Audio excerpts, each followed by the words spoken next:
of the kidney. This is the kidney, and first of all, we must learn how to hold the kidney in the anatomical position. In order to check the anatomical position of the kidney, first of all, you have to look upon the suprarenal gland. The suprarenal gland is present on the upper pole of the kidney, and lower pole is has nothing like this. So the if we put the kidney in the anatomical position, it will be the anatomical position of the kidney. The suprarenal gland is present at the upper pole, and the lower pole is empty and has nothing. So due to the presence of the suprarenal gland, the upper pole is slightly medial as compared to the lateral pole, which is slightly lateral. So now we are going to discuss the surface landmarks of the kidney. This is the anterior surface, and on this model you can see this is the posterior surface of the kidney. Now how we can check the anterior and the posterior surface? When we will look at the specimens, we often are confused. We do not appreciate the anterior and the posterior surfaces because they look very similar. So first of all, the thing that you will note that you can see this hilum. The structures which are entering into the kidney are forming the hilum, and there are small indentations.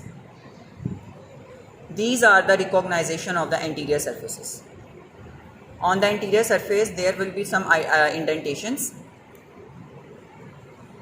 which will mark the presence of the anterior surface, and posterior surface will not have such clear indentations.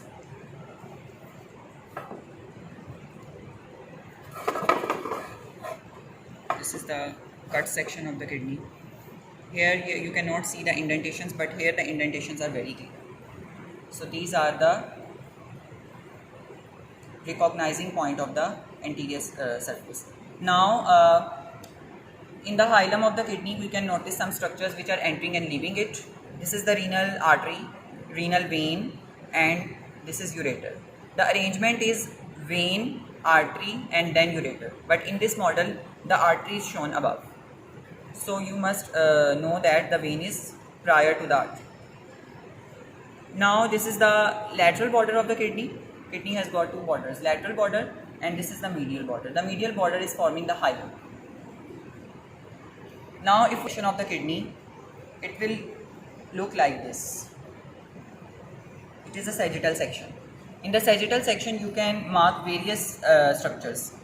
First of all, this outer border, the lightly colored outer border, this is called renal cortex, and the border that contains these pyramids.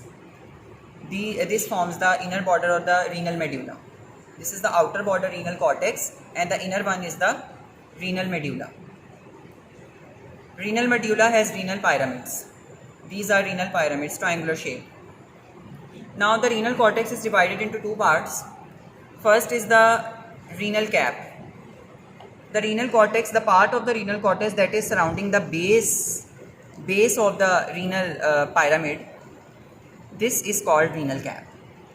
And between the two renal pyramids, the part of the renal cortex is called renal column. Renal column and renal cap. In the renal column, you will find the interlobar arteries and veins. These are interlobar arteries and veins.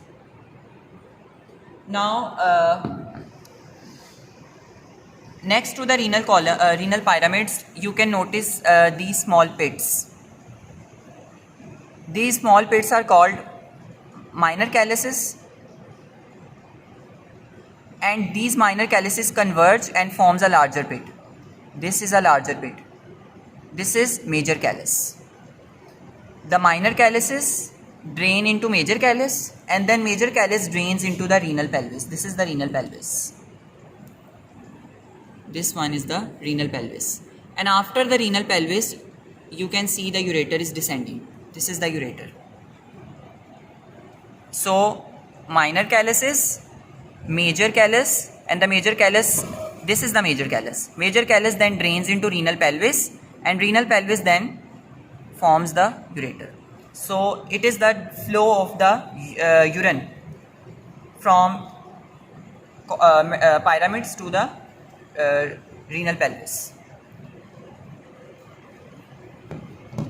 Now we will look at the blood supply in this septum. Anatomically, we divide the kidney into 5 lobes. When we will look at the anterior surface of the kidney, we will find these 5 lobes. This is the anatomical position of the kidney. We divide the kidney into 5 lobes. First, we will draw a line from here to here, lower border. This is a line, and then we will draw 3 lines. First, second, and third. First, we will draw a vertical line that will be oblique in its course. Then we will draw first, second, and 3 horizontal lines. So these one vertical and 3 horizontal lines will divide the kidney into 5 poles. This one complete. This is the posterior pole of the kidney. Posterior. This is the lower pole of the kidney. This is the middle pole of the kidney. This is the upper pole of the kidney, and above this line, this horizontal line, this is the apical pole of the kidney. Again, first we have drawn a oblique vertical line, and then we have drawn 3 lines, horizontal lines. First line horizontal, second horizontal, and third horizontal.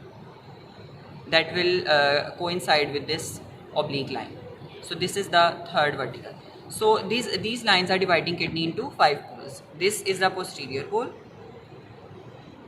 apical pole, upper, middle, and lower.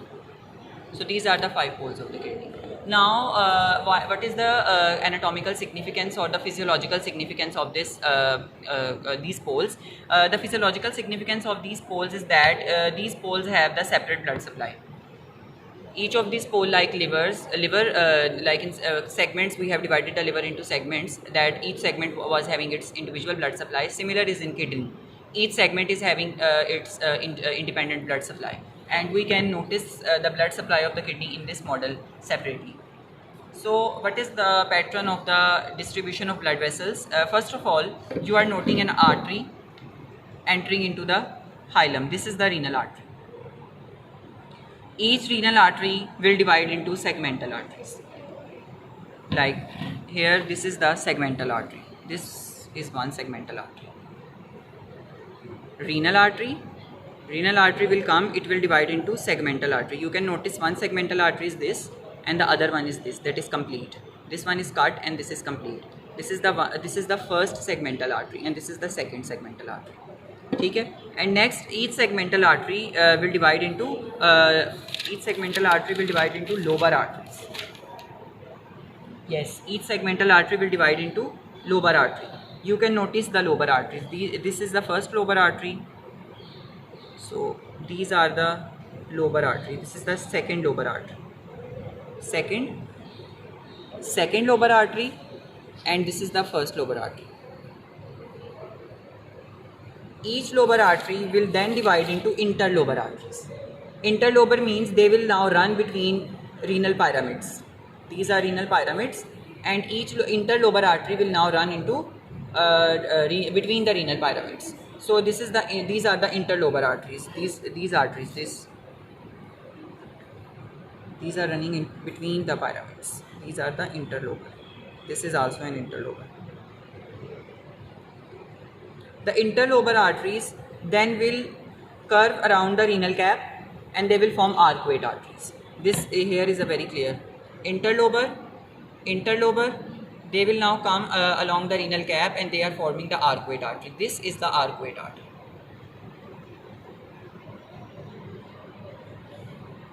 Now each arcuate artery will divide into interlobular arteries.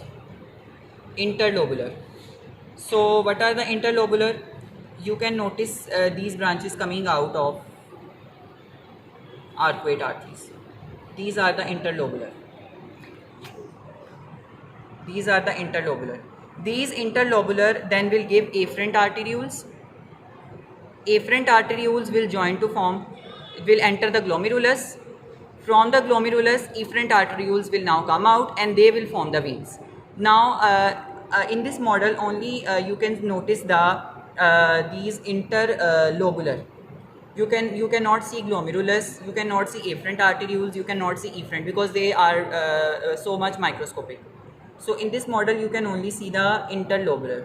So interlobular will then join to form afferent and afferent arterioles. Afferent arterioles will enter into glomerulus, and glomerulus the efferent arterioles then will exit from the glomerulus. Similar pattern will be of the veins. We will take it back. Like from artery we have started, now we will take it back. The interlobular artery veins, these are the interlobular veins. These interlobular veins will join to form the arcuate vein. Arcuate vein will then form the interlobar vein. This is interlobar vein. Interlobar will then join to form the, this one is interlobar will join to form lobar. Interlobar will join to form lobar. Yes, this is the lobar. Like here you can also see this was lobar. Yes, this is a lobar. This is a lobar. This lobar will then form the segmental vein. This is a segmental. This is also a segmental. Then these segmental vein will join to form renal vein. So this is the backward flow of the blood from these interlobular veins, arcuate veins, interlobar veins. Interlobar will join to form the lobar veins. Lobar veins will then join to form the segmental veins. This is a segmental vein here, and the segmental veins will join to form the renal veins. So this is the pattern of blood flow. Now you can draw this flow chart if you want to write it in exam. So first of all you can see the blood supply starting, arterial supply starting from the abdominal aorta. It is forming the renal artery. Renal artery is forming the 5 segmental arteries for each segment. Each segmental artery will then form the lobar artery. Lobar artery will form the interlobar. Interlobar will then form arcuate. Arcuate will then form interlobular. Interlobular will form the afferent arterioles, which are very much microscopic, you cannot see. And then afferent ones will enter into the glomerulus. From glomerulus, the afferent arterioles will come out. Then the venous system will start. The peritubular plexus will be formed. From the peritubular plexus, the interlobular veins will be formed. From each interlobular vein, arcuate vein will be formed. Arcuate vein will form the interlobar vein. From interlobar vein, lobar vein will be formed. And from lobar, segmental vein will join to form a renal vein, and renal vein will then drain into the inferior renal vein. So this is the pattern of blood flow.